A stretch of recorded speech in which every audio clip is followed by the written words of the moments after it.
you can even watch back. Giving players all the props or put them on blast. We don't give no hot takes, only talk facts. We're giving all our devotion, riding high on this wave of emotion. Going all out, yeah, cause this is our time. No, ain't no stopping us till we reach the finish line. All in, we came here to win. We're gonna give everything. S-I-C-K on the run. S-I-C-K, sick, sick. On fire, we're ready to fight. We'll bring the house down tonight. S-I-C-K on the run. S-I-C-K, sick, sick. Playing on the car ride, play it when you lounge. X and O, you know that we can hold it down. Shout out to my man Sammy, got it off the ground. And to all the listeners tuned in right now, got debates, analysis, and speculation. This is sports talk for the new generation. You know where to find us, got a reputation. Sick podcast, your #1 sports destination. Giving all our devotion, riding high on this wave of emotion. Going all out, yeah, cause this is our time. No, ain't no stopping us till we reach the finish line. All in, we came here to win. We're gonna give everything. S-I-C-K on the run. S-I-C-K, sick, sick.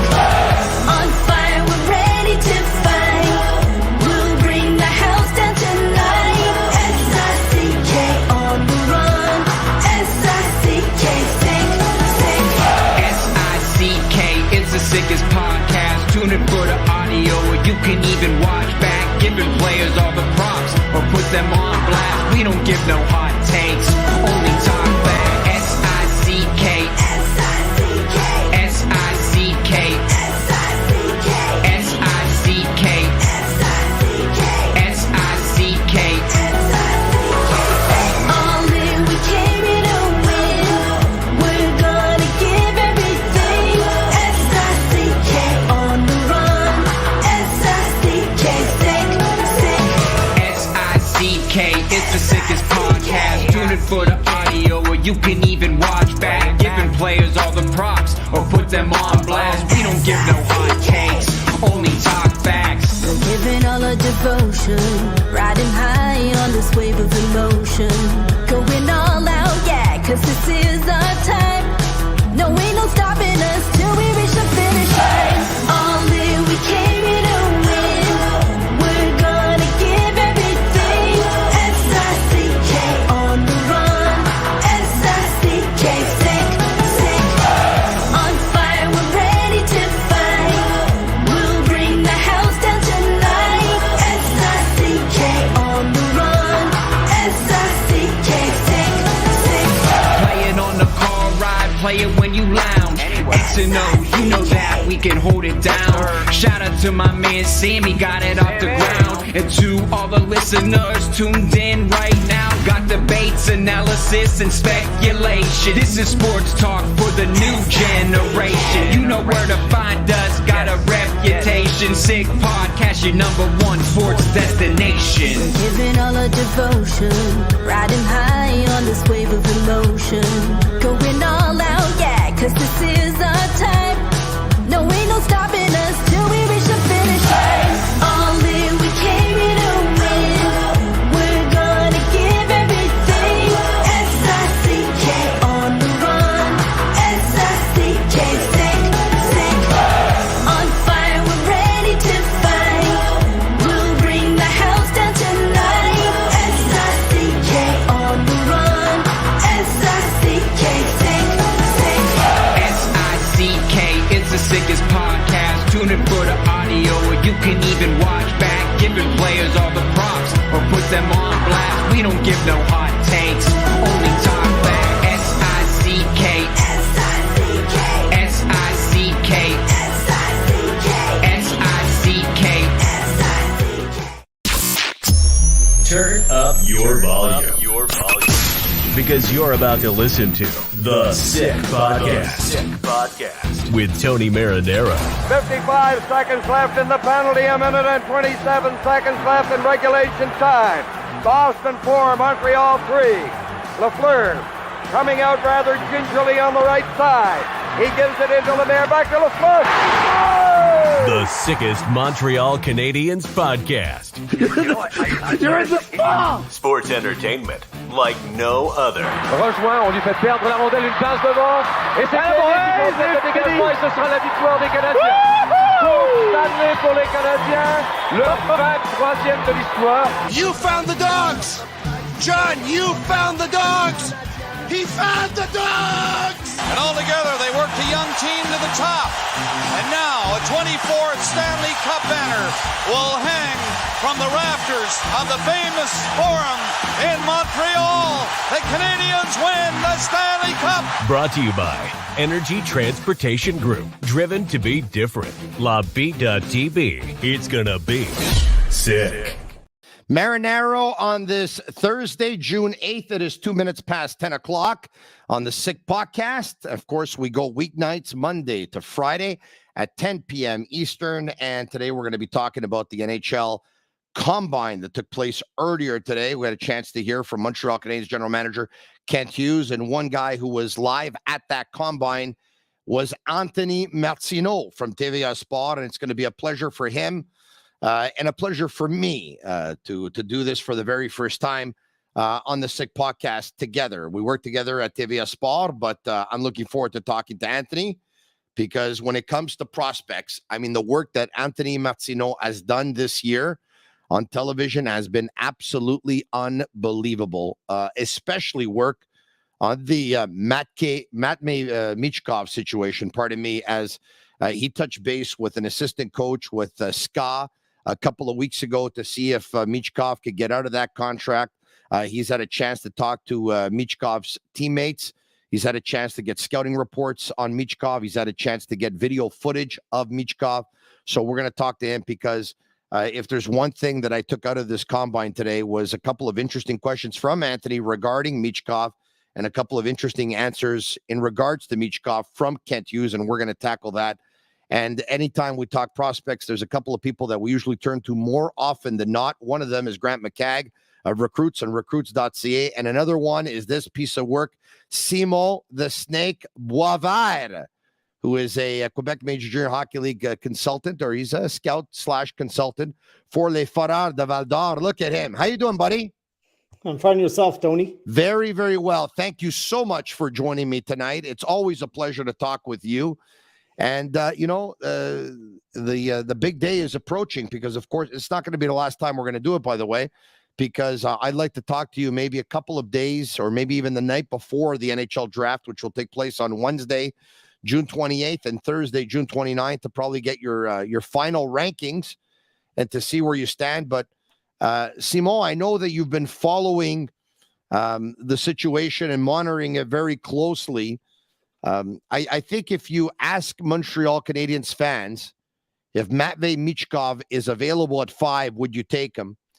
Maybe I should have a poll question tomorrow to find out for sure. But it just seems to me that most would. But the read that I'm getting, I don't know, and I'll discuss it with Anthony Martino as well. I don't think the Canadiens are leaning that way. Your thoughts? Look, it's very possible that they have, inside information that I don't have. So basically, usually when I give an opinion on the player, I'm going to base it on my evaluation on the ice. Mm-hmm. And what I see of Michkov, to me, he's my number 2 guy.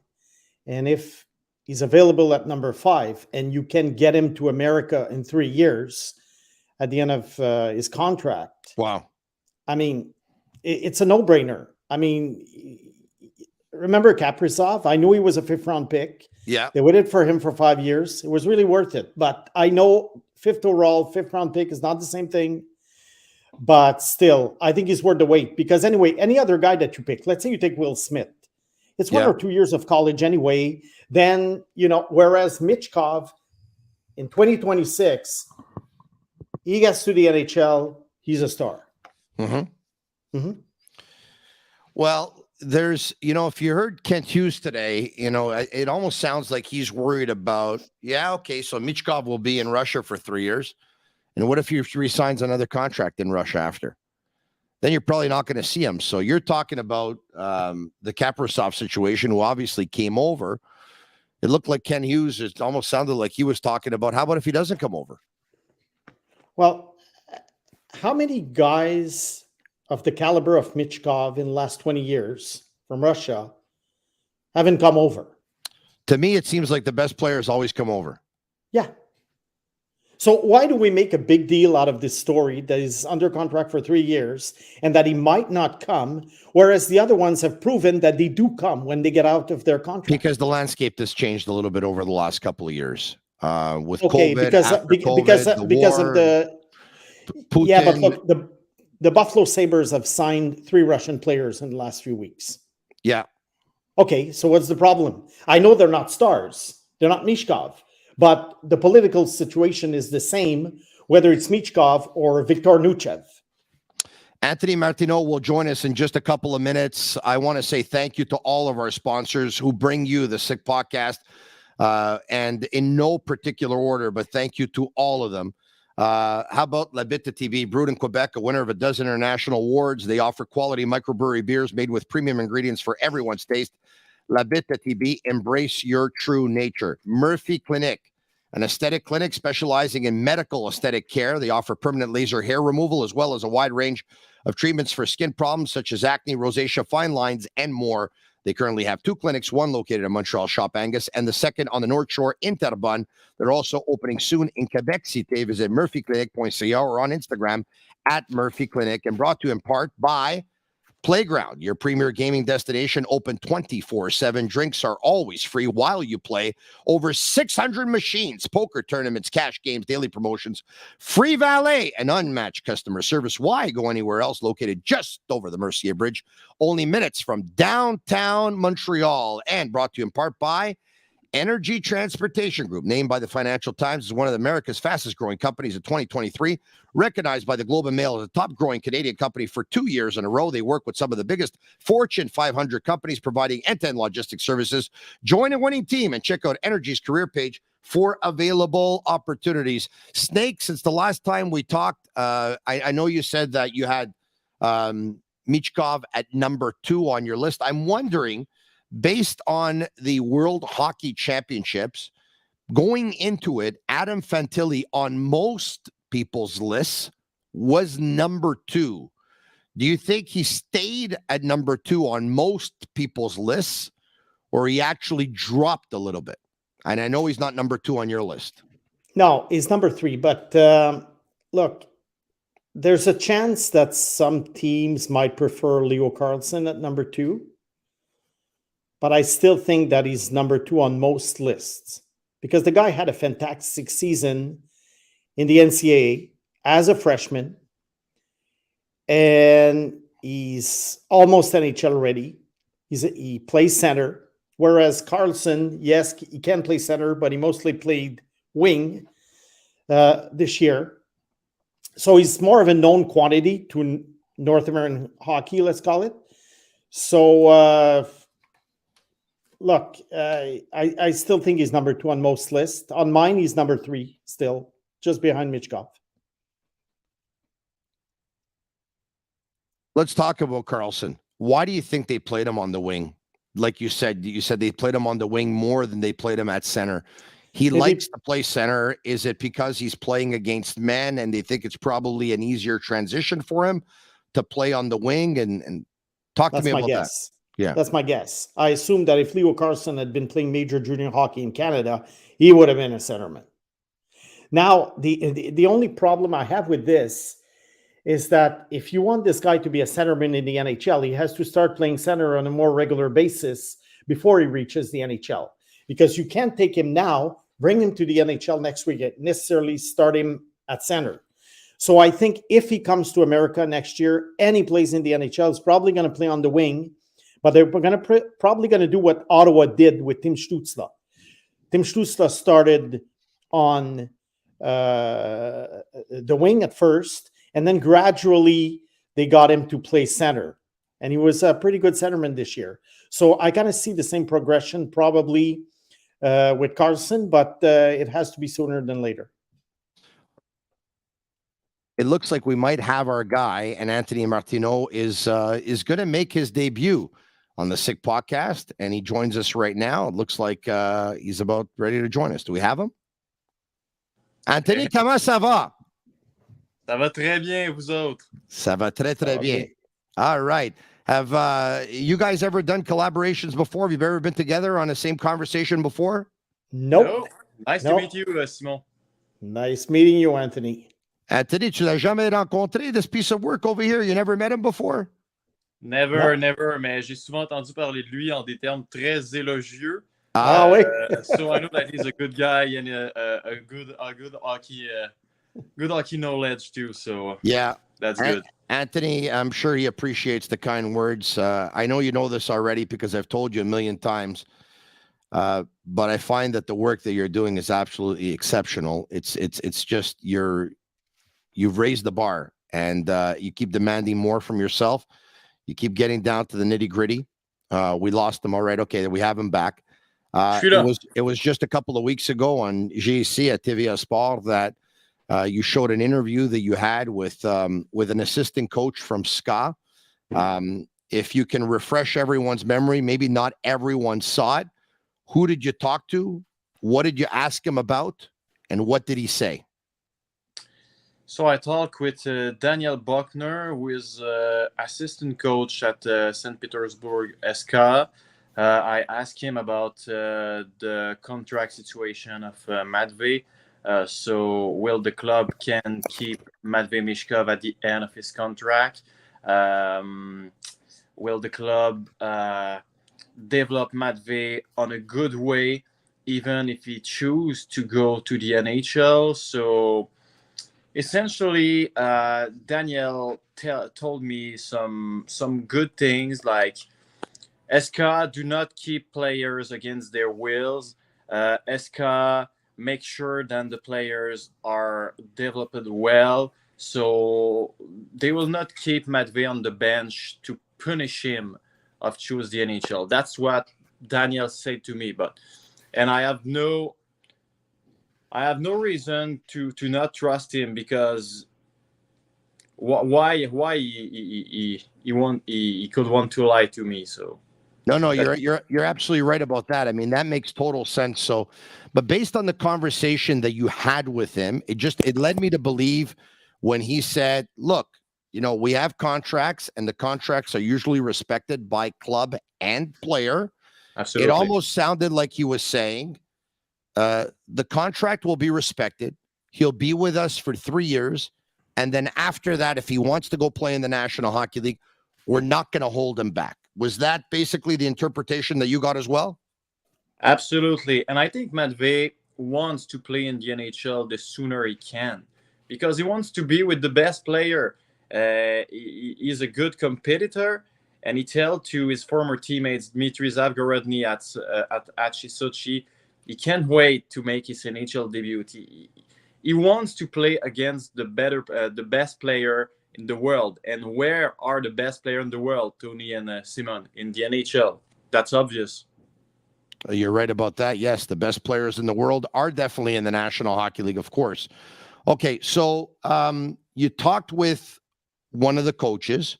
You had a chance to talk to one of his teammates, I believe, as well, who basically talked about him not only as a player, but as a person. What was the feedback you got? Great feedback as well. Dmitry Zavgorodny essentially told me that Matvey is a hockey lover, so he's always the first guy at the rink, sometimes 2 or 3 hours before the practice. He practices skills on the ice. He practices some special things that he try after to do in games.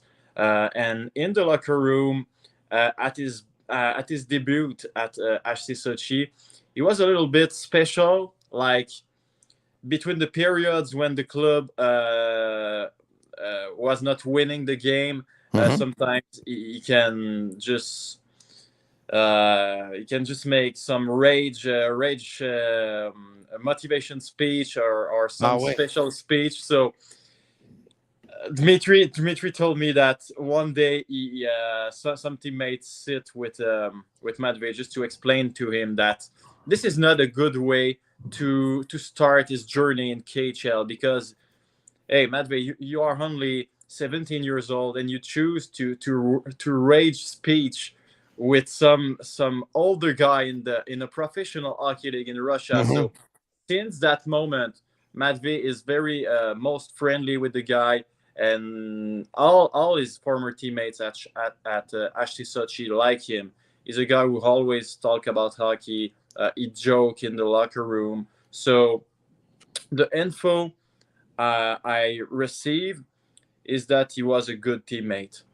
Snake, what do you make of all this when you hear Anthony Martino say that he spoke with one of Matvey Michkov's teammates, who said that, early on as a 17-year-old, Michkov playing in the KHL with men, if the game wasn't going their way, this guy would stand up in the locker room and he would just go absolutely nuts and let everyone have it and try and pump up everyone, try and motivate everyone. But usually young players like to tread very carefully, right? And it actually took a couple of veterans to say, hey, hold on a second, kid, take a step back. This is not the way you should go about it. What do you make of that? It tells me that he's very competitive and that he cares. And this is what you want. Because when I look at a player, I always wonder, how is he going to perform in the Stanley Cup Finals? I don't care about an odd home game in January or February against a weak team. I care about the first week of June. And I'm always thinking, is he competitive? This is the first thing that I look in a player. Of course, a guy has to have talent. But I like what Anthony said, because it shows that the guy actually cares. And very often we read about this guy that he only cares about the number of goals that he scores. But if he cares about winning and losing, then means, he's a good teammate. Does it smell of ego though, Snake? And then Anthony, I'll give you a chance to answer too. Can that be mistaken with ego? Like when you say it shows that he's competitive and it shows that he cares, it's one way of looking at it. And there are others in the YouTube chat right now who are saying, well, maybe the kid's got a big ego. Is that possible? Simon, do you want to start, or do you want me to start? Well, I can start. I only have one thing to say. What if he has a big ego? It's hockey. He's there to score goals. He's there to perform. So what if he has a big ego? When you reach the NHL, if you have too big of an ego, there are veterans who will tell you to basically sit down and shut up. So that's why I'm not concerned at all. He walks into the Canadiens dressing room in 2026. He has a big ego. Who cares? Someone's going to take care of him. I don't see that as a big ego personally. I see that more than like he hates losing. And this year with Sochi, it was a very difficult year. Sochi was the worst club in the KHL. And remember, Tony and Simon, when you were 17 years old, you play sports, you're always losing. So I think his emotion we're talking at this moment. So I don't see that as an ego demonstration. I see that as a winning desire demonstration. And if he have a little ego, what's the problem? He's a good hockey player. He wants to win. He knows that he's good, but the time will fly, and he will learn how to be good. Mm-hmm. I know it's a special way to explain this, but I very don't see a problem with Michkov's attitude right now. Anthony, if I'm not mistaken, you're as high on Michkov as Simon the Snake Boisvert is, who has Michkov at number 2 on his personal list. I believe you have him there very high as well. Do you not? Yeah, absolutely. And it's special because tomorrow I will publish my final ranking before the draft at JC show. But I have Michkov very high too. He's a special player. He can score goals, but he's a very smart player on the ice.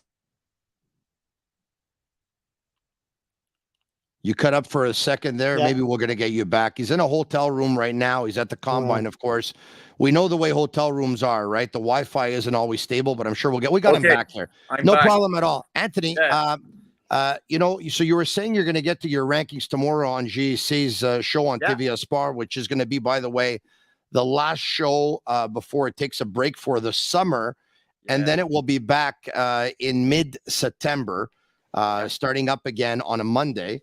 I think I had the date here. Do you have the date by any chance, Andy, when it's going to start back up? I might as well say the date. It's going to start back up on the 18th of September, if memory serves me well. All right. Okay. So now, Anthony, a couple of weeks ago, when you spoke with that coach at SKA, you also, on your Twitter feed, you put up a video of Michkov just doing some drills and doing his thing.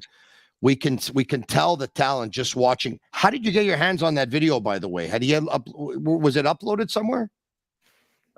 It's Daniel Buckner who sent me the video. So this moment was with Daniel. So I think Daniel filmed all the special practice Matvey did, and after that he used the video to promote the talent of the kid. But what I was saying before the bug is he jammed up again. Yeah. That's okay. These are hotel rooms. Some of them have a limit on data and stuff like that, right? You got to just it's technology. It is what it is. But why don't we do this? He's back. It's okay. Yeah. The connection is very bad at the hotel. Yeah, you probably have to put yourself on data, Anthony, but continue. Yeah. Matvey can score goals, but he's a very smart player too. He saw things that is not anybody who's able to see. He can make a pass when another player just threw the puck behind the defenseman. So he's a special player, and I really don't care about his small stature, because this year he played against men, and he never seems to be intimidated against these guys. So for me, he's a complete player. He can learn to skate way better. I think his acceleration can be better, and Daniel Buckner tell me that too. So, but at large, he's a very, very, very special player. I think he can make the 100 points in the NHL in 4 or 5 years for sure. Wow. Anthony, we're going to get to that video footage in just a second. It'll probably give you an opportunity to put yourself on data, because I want to keep you around for another 2 minutes if I can, or 3 minutes, because you asked Kent Hughes a couple of questions. I believe it was you today regarding Michkov. I want to get to those questions and those answers, but let's take a look at the video of Matvey Michkov. No problem.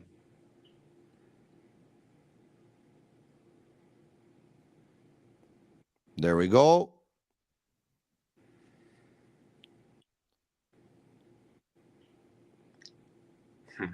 Snake, it looks like he's got a pretty good relationship with the puck, huh? The puck is glued to his stick. The puck is glued to his stick. That's Papa. Look at this. Yeah. So soft. So soft. We usually, you know, in the past, we've seen like Alex Kovalev have videos kind of similar to this, right? And we know the talent, obviously, that he had. He's the kind of player that when he was in the mood to play, he was the best player on the ice. It's just he wasn't always in the mood to play. But that's the question. He was definitely a crowd pleaser, right? He was definitely. Look at this. This is particularly hard, eh, Snake? Yeah. But those are just drills. I mean, you have to be able to do it in tight spaces in the NHL. But it's obviously talent-wise, it's fun to watch. It's pretty impressive. Look at the eye-hand coordination here. Not too shabby. And I think he's going to be able to do it with a goalie and nets, actually, in practice. Look at that, the way he just passed. Look at this. Look at that. Did you see that? Did you see how fast he came around? And the goalie's like, what in the world is going on? Look at this. How can you pass on this guy, you know, really, at number 5? Look at that. He just banked the puck off the goalie's back. Wow. That's really wow. All right, okay. Anthony, let's get to a couple of questions and answers with Kent Hughes regarding Matvey Michkov earlier today. Est-ce que c'est un point qui vous joue dans la tête un petit peu? Oui, c'est ça. Écoute, les joueurs ils ont un contrat pour 3 ans dans le moment, dans le cas de Michkov, mais ça n'arrête pas.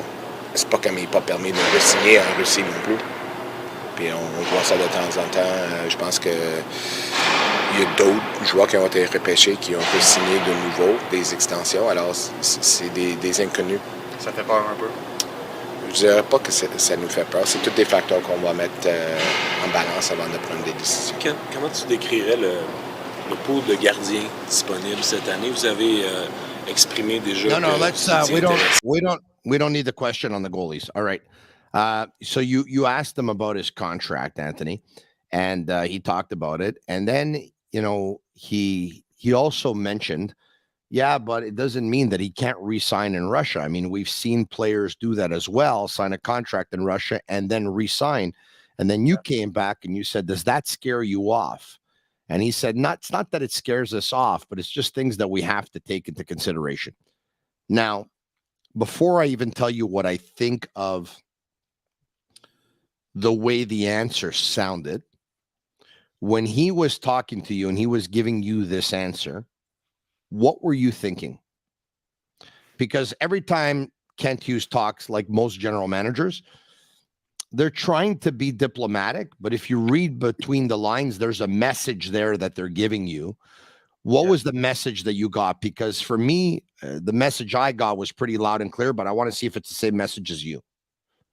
Yeah, for sure. And I just want to say that every time I talk with Kent, I perceive a lot of he's an honest guy. He's an honest guy, and he's always talk about what he can talk about.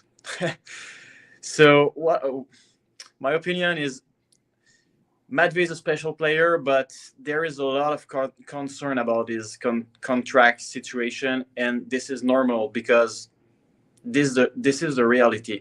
Matvey is in a position to sign another contract if this is what he wants. We don't even know what will be going on in Russia since 2026.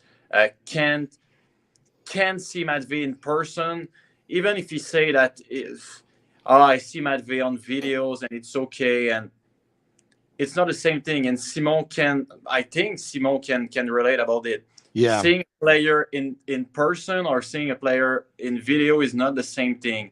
So a lot of questions about Matvey are not about his talent, more than about will he come at the right time for the Montreal Canadiens.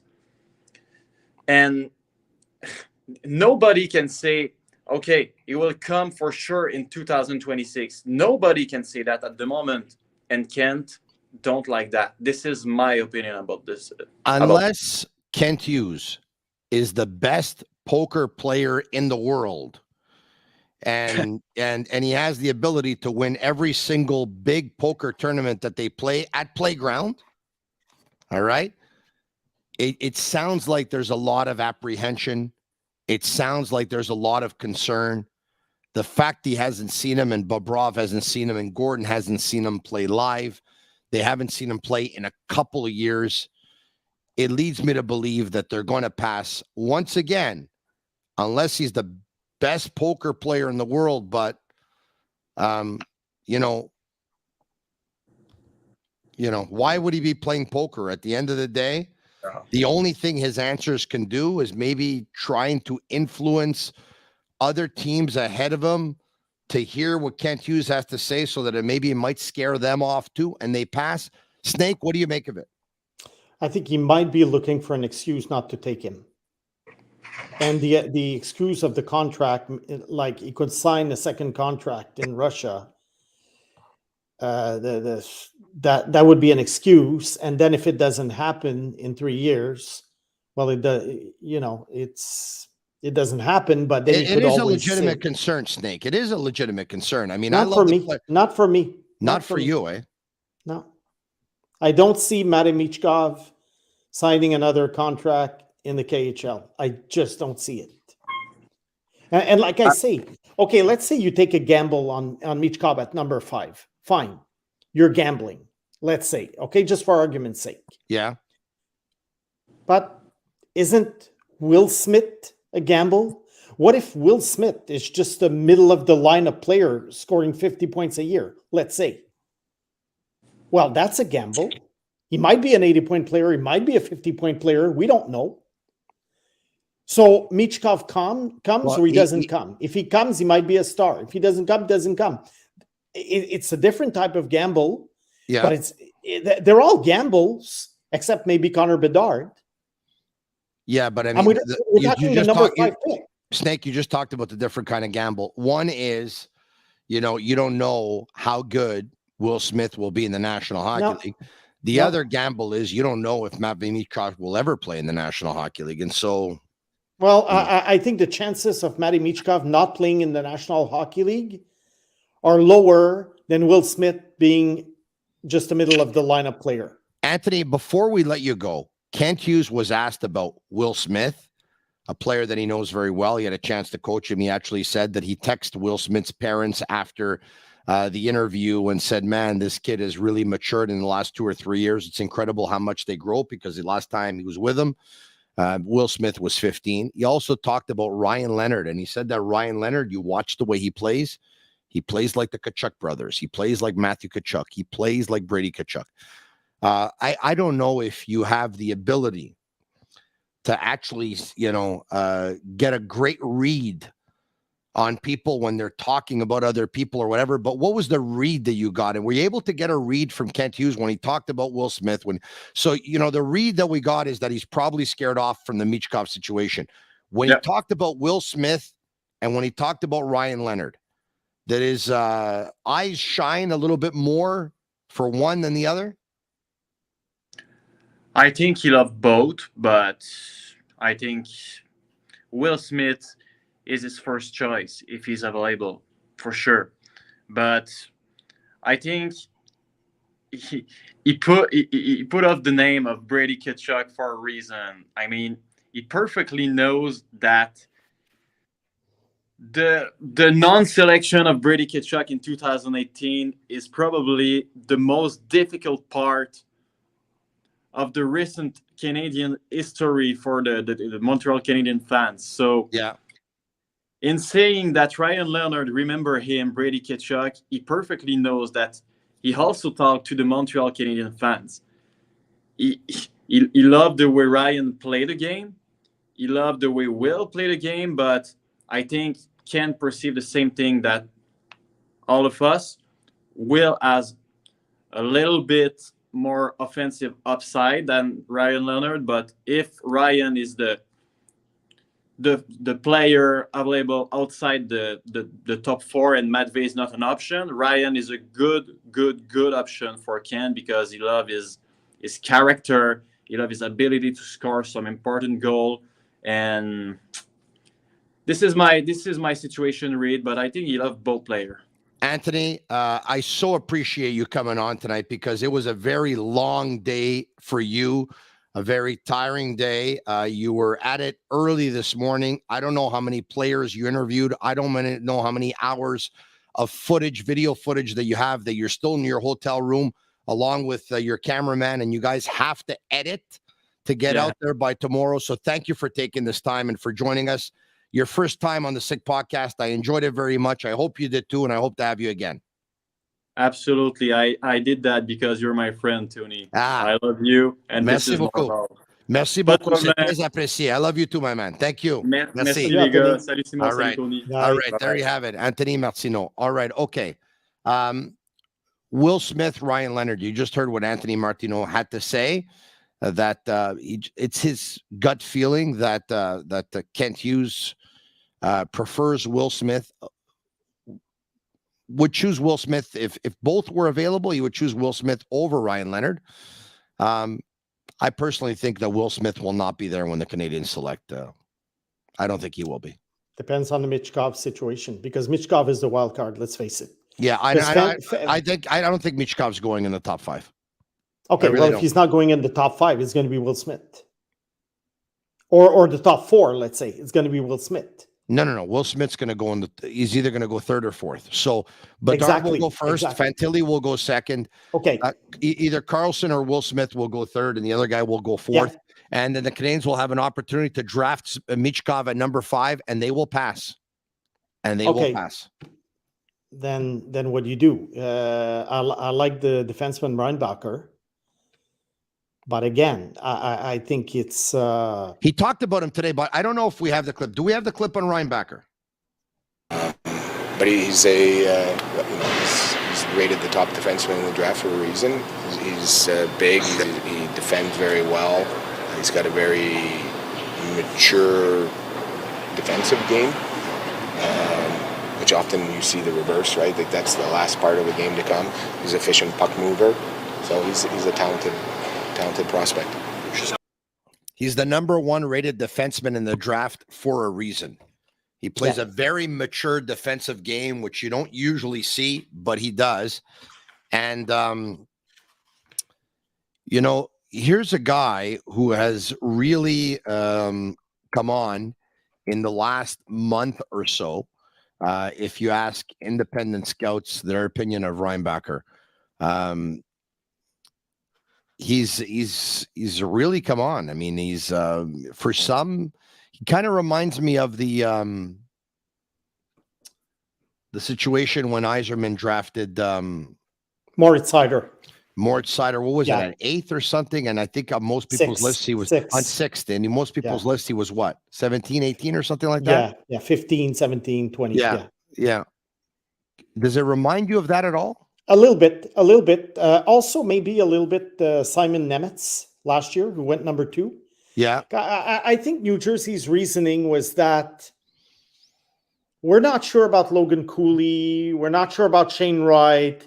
So might as well take the defenseman who might not be a Norris Trophy candidate, but at least we know he's probably a top 2 guy. I think it's the same thing with... Pardon me? It's a safe pick. It's a very safe pick, but also a good pick. I think Columbus did the same with David Jiricek, who, by the way, that's another one. I wouldn't be surprised if Jiricek ends up being the best player in that draft.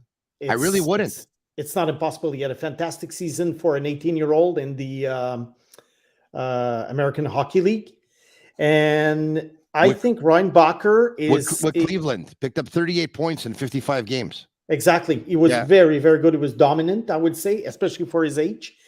And I love watching him this year. And I think with Reinbacher, we might see a similar profile, similar impact. I'm not saying the same player, but similar profile and impact. And this is the type of guy, let's say you give me the choice between Will Smith and Reinbacher. I take Reinbacher because, first of all, the Canadiens at some point, although a lot of people say they have great defensive prospects and everything, they do not have a real, genuine top 2 guy. And I think Reinbacher can become that guy. Although, maybe, albeit not a Norris Trophy candidate, but at least a top 2 guy. So, whereas Will Smith... You don't see Caden Gooley as a first-pairing defenseman? Depends on what you mean by first-pairing defenseman. If you're talking about a guy who's going to play with a star as the stay-at-home guy on a pairing, perhaps. But if you rank them 1, 2, 3, 4, 5, 6, I see on a championship team, I see Gooley more as a 3 or 4 on a championship team. You surprised because me. Remember, when you build a team, you go for the Stanley Cup. You don't go for being average. You go for the Stanley Cup. I'm always thinking Stanley Cup when I think building teams. Yeah. You did surprise me with that, though, based on the season that Will Smith had with the U.S. National Development Program, that you would take Reinbacher over Will Smith. You surprised me with that because... Yeah, because you know what? Because I'm going to do the same reasoning as New Jersey did with Nemetz last year over Cooley. I love Cooley. But I'm sure New Jersey was thinking, okay, how good can he be? I hear you. Whereas, Simon Nemetz, top 2 guy. It's pretty carved in stone. But hold on a second. I'm going to give you my gut feeling on this, okay? Yeah. And I don't know this for a fact because I'd have to speak with all 32 teams in the National Hockey League, okay? My gut tells me that no team in the National Hockey League if they were judging on talent, would pick Reinbacher over Will Smith. That's what my gut tells me. And I agree with you. I agree with you. So now, to get back to your comment about New Jersey taking Simon Nemeth, New Jersey is not taking Simon Nemeth if the Canadians take Shane Wright at number 1, because I guarantee you New Jersey at that point will take Juraj Slafkovsky at number 2. They took Nemeth because they looked at the players that were there and they said, okay, we either take Cooley or we take Wright if we're not going with a D. But Cooley and Wright are both centermen, and we have Nico Hischier and we have Jack Hughes. We don't need a centerman right now. And that's why they took Nemeth. So once again, I don't know this for a fact because I'd have to speak to all 32 teams in the National Hockey League, but I'd be willing to bet that no team would take Reinbacher over Will Smith. So when you just told me that you would take Reinbacher over Smith, you surprised me. I'm just trying to like ponder. You know, in baseball, you know the magazine Baseball America, they rate young players and everything. Yeah. And they have a system where they grade players on potential, and they also grade the percentage of chance that the guy reaches the potential. So Will Smith might have, on a scale of 100, he might have a potential of 90, but his chances of reaching it might be 50-50. Whereas a guy like Reinbacher, he might be a 70 on the 100 scale, but the chances of Reinbacher reaching his potential is 70 on 100 potential is probably 90%. So what do you take? I understand your way of thinking. It's listen, it's unique. What can I tell you? I'll say this. And you know what? If the Canadians end up drafting Reinbacher, then at that point, you were right. I think that if Bedard goes first and Fantilli goes second, and Carlson and Smith in no particular order go 3 and 4, I think the Canadians with the 5th pick, are going to likely draft Leonard. Ooh, that's a reach. And if they're not going to draft Leonard, they're going to draft Benson. I think they're going to. What I'm getting at is I think they're going to draft an offensive player. That's what I'm getting at. Look, Zach Benson, he's small, but he's probably, if he were like 6 foot tall, he'd be top 4, top 5 guaranteed. He's very, very, very skilled. He's very exciting to watch. I've been watching tons of Winnipeg Ice games over the last few years because they have a fantastic team, you know, full of prospects. I love Zach Benson. But because of his physique, I don't know if he's worth being a top 5 pick. I have him, I don't remember, I have new ratings out. New rankings. He's in my top 10, but I don't know. There's a big question mark. He's very small. And the Canadians already have small players. You can't have too many small players. You can have a few, that's fine, but you can't have too many small players. Look at Vegas and Florida right now. I don't see a lot of small players on the team. I understand. So you think they'll so at that point, like I said, but yeah, Benson is small. You're right. He's not a big guy. But, you know, once again, I think they would pick Leonard at 5. Okay, that unfortunately would be a reach. Because I don't see Leonard as with an offensive potential comparable to Kachuk's, let's say, or, you know, either Matthew or Brady, whatever. I see Leonard as a tough guy, yes, but more of a middle of the lineup player. Do you choose a middle of the lineup player at number 5? Ouch. What's going on with Quentin Musty? Is he going to be in the top 10? No. Oh, my top 10, of course. Your top 10, of course. Yeah, of course. But Musty right now, I don't know, anywhere between 17 and 30, I would think. I don't understand why. I don't understand why. Yeah. So when because the guy is a proven, Look, when are your final rankings coming out exactly again? Oh, probably a few days before the draft, maybe around June 20th or something. I'm pretty much done now. I mean, I just need to watch a couple of more guys, that I might switch around. But overall, it's almost done now.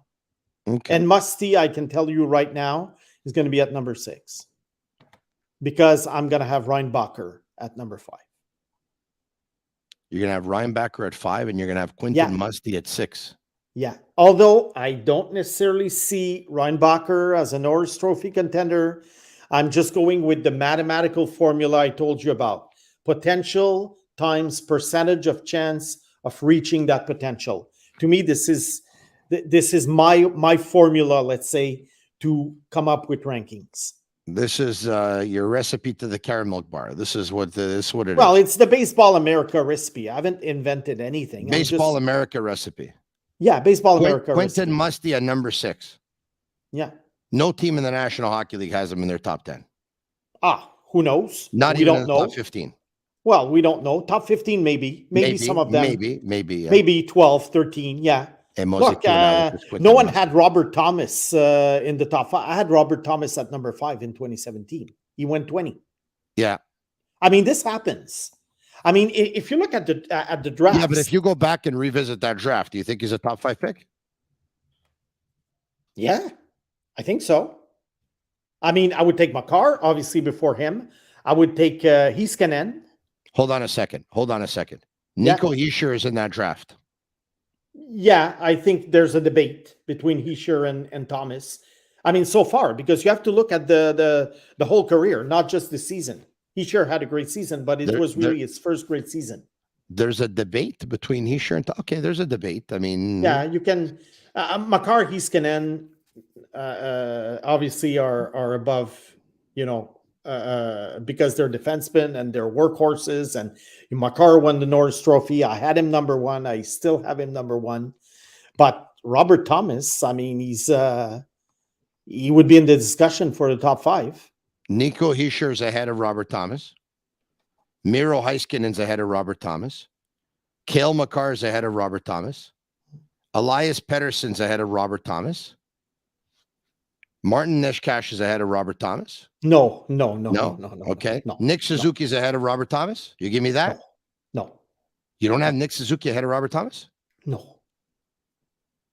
Wow. Robert Thomas is a heck of a player. There's a reason why they gave him that $8 million contract. Oh, no, that I know that he's a heck of a player. Yeah, I know he's a heck of a player. Yeah. You got Josh Norris ahead of Robert Thomas? No. Yeah, I like Josh Norris. Yeah. Jake Ottinger ahead of Robert Thomas? You see, that's a good question. It's a goalie. Yeah. He's been impactful the last year or so. I love Jake Ottinger. No, but you had him at number 5. That's a pretty decent pick. That's a pretty decent pick to have a number 5. Yeah. When I go back now and I look, and they had him at 20, and they drafted him at 20. You had him at 5. It's not bad. It's pretty good. That's what I mean. That's what I mean with Musty. Is he going to be the sixth best player in the draft? I don't know, but I have him at number 6, and I do think I do know one thing. He's going to outplay his rank of selection. So let's say he's taken 25th. I'm sure he's going to be better than the 25th player in the draft. I'm sure if he goes number 18, I'm sure he's going to be better than the 18 best players in the draft. That's what I'm telling you. Now, is he going to be number 6? I don't know. That's my ranking so far. You remember who went 39th in the draft? Jason Robertson? Jason Robertson went 39th. Yeah. So you see, no, but imagine, Tony, he's out of Robert Thomas. That in 2017, some guy goes on your show and he has in his top 10, Jake Ottinger, Robert Thomas, Jason Robertson, Josh Norris, Makar at number 1. Okay, I hear you. Your comment section would have been flooded with insults. You would be getting torn apart, like you. Anybody would be. Like you have been in the last half an hour. Yeah, I haven't read, but I'll have fun. No, don't worry. Everyone has an opinion. Listen, it's okay. It's okay. I don't mind. Yeah. I don't mind. I'm used to it. You should have seen the insults I got on Facebook when I said that Logan Mailloux was overrated.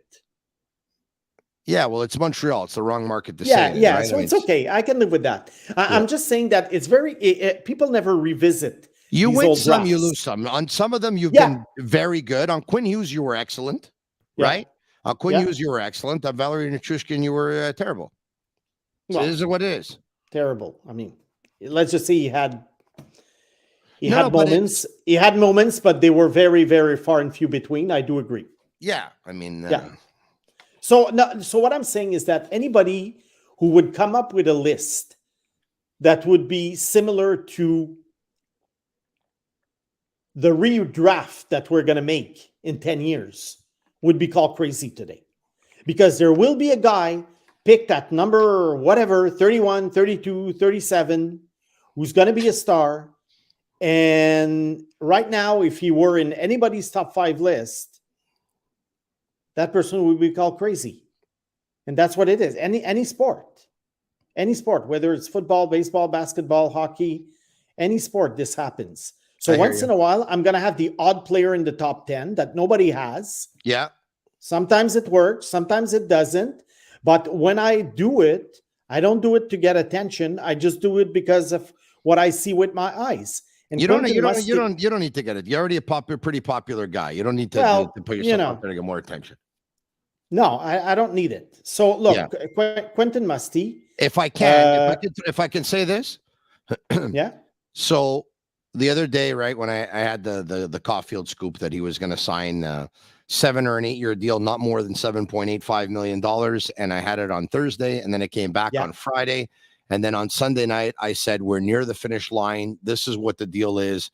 And then on Monday morning on BPM Sports, I said, I mean, don't be surprised if there's an announcement today. 1 hour later, the Canadiens made the announcement. All right.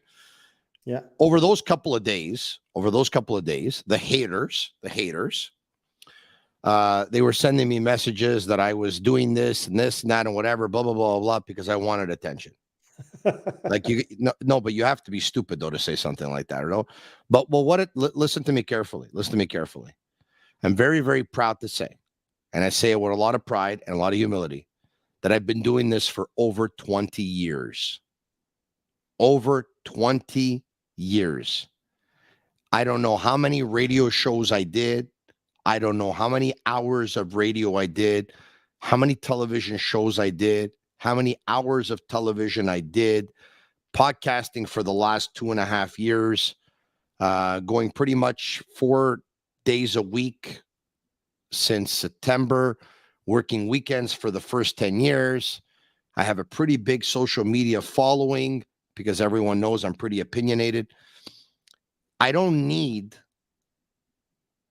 to come out with a Caulfield whatever for attention or whatever. I came out with it because I did some digging. That's what was whispered in my ear. So I came out with it. I actually had everything to lose and very little to gain, because even after breaking the story and having the scoop, the haters still hate me. So that's nothing's going to change, right? But if I would have got it wrong, they would have hated me even more, and others would have hated me. So I had nothing to gain. But I did it because I got the information, and so I put it out there because I wanted to do a service to Montreal Canadiens fans and whatever. So for those who are saying that you do what you do because you want extra, you don't need extra attention. You don't need the extra. But why were fans frustrated about your Caulfield scoop? Because they thought that the amount was too low? No, just because it was me, right? Tony, you don't know nothing, whatever. It's not going to happen, right? You're just throwing this out of. You're just inventing this, right? You're just inventing this. Yeah. So anyway, they said I was just inventing it, but then basically when I told them it was 7 or 8, and it was 8, I'm just inventing it. When I said it wouldn't be more than 7.85, and it was actually 7.85, I'm just inventing it. When I said we're nearing the finish line 12 hours before, I'm just inventing it. And when 45 minutes before, I went on the radio and I said, don't be surprised if there's an announcement today. I'm just inventing all this stuff. You get it? So listen, it's because you're opinionated. It's because you're opinionated. And if you're, you were and like, you're opinionated too. But if you were like Bob McKenzie, who basically never gives an opinion on anything, you would have been worshipped. And everyone would have taken that scoop and run with it. But since you're opinionated, then, haters like to hate, like you say. Yeah. Matthew Tkachuk just tied up this game, by the way, with just over 2 minutes to go in regulation. Matthew Tkachuk got absolutely clobbered by Keegan Colasar in period number 1. And he only made his way back to the bench about 3.5 minutes into period number 2. And now he's tied up this game. I mean, this game is a do or die game for the Florida Panthers, obviously. I mean, they lose this one, they go down 3-0. Scotty Bowman, once upon a time, said the most important game in the series is game 3. Remember that when he said that? Yeah. Yeah. My buddy Joe's at the game, by the way. Send me a text message. He's there with his son. So I hope he's enjoying it. All I wanted to get at was this, is that you're right. Every year, people have opinions. Some fans who are on YouTube Live right now, Facebook Live, Twitter Live, and they're tweeting or they're texting or whatever. They have all these opinions on all these players. The truth is, a lot of people have never seen any of these players play. Yeah. Okay, and you've seen quite a bit. Doesn't mean you're going to be right, and it doesn't mean you're going to be wrong. You're going to win some, and you're going to lose some, and that's why I've always said, and I will always say, that the job of an amateur scout in sports is the most difficult job of any. I think it's tougher than being a GM. I think it's tougher than being a TD. I think it's tougher than being a sporting director. I think it's tougher than being a president. I think it's a little bit tougher than being a coach. I think the job of an amateur scout is the toughest job in sports. Yeah, and the job of guys like Corey Pronman, Scott Wheeler, Anthony Sam Cosentino, all these guys who come out with their rankings, Chris Peters, you name them. It's very it's a tough job too, because although their rankings don't matter in the sense that they're not going to lose their job like NHL scouts, but let's say in the NHL you make a good pick. Okay, like let's say Colorado took Cale Makar at number 4. Well, what I would really like to see is where was Makar on the Chief Scouts list? Because we only see the pick, but do we see the whole list? Whereas these guys who make these rankings publicly, they're like showing everything. So it's always easy to pinpoint, you have this guy at number 12 and he bombed. And, you have this guy at number 40, but he became a star and blah, blah, blah.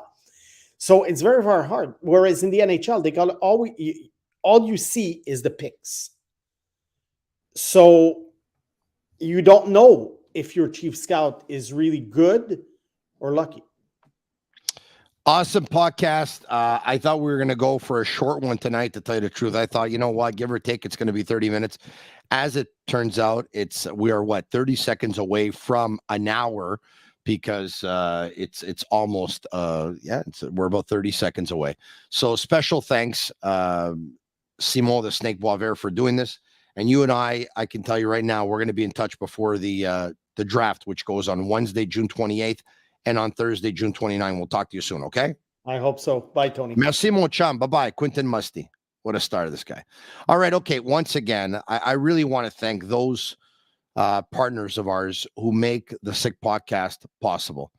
I want to thank Playground, your premier gaming destination, open 24/7. Drinks are always free when you play. Over 600 machines, poker tournaments, cash games, daily promotions, free valet, all of that. Thank you. Thank you. Thank you. Energy Transportation Group, Mike Cinquino, Sean Gerard, Dave Grassi. You run a fantastic, growing, dynamic company. Energy Transportation Group is being recognized by everyone, and that includes Deloitte. And that includes, the Globe and Mail. as a top growing Canadian company 2 years in a row. The Geloso Beverage Group, Aldo Geloso, Ted Farace and company, thank you. La Bittt Tibi, embrace your true nature, a winner of a dozen international awards. And the lovely Pamela over at Murphy Clinic, who takes care of our skin and our laser hair removal. I've done the face. I still have more treatments to go. The armpits, the chest, and the legs already. And fine technology where you hardly feel a thing. If I'm doing it and I'm chicken of everything, it's because it's pretty awesome.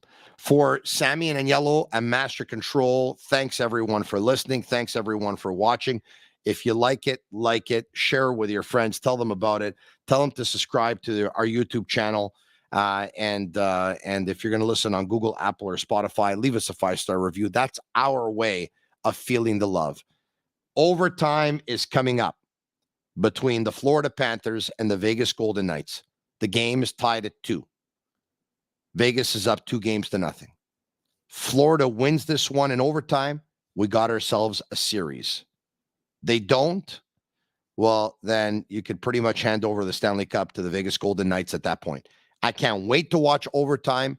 I know you can't as well. And that's why we'll break away right now.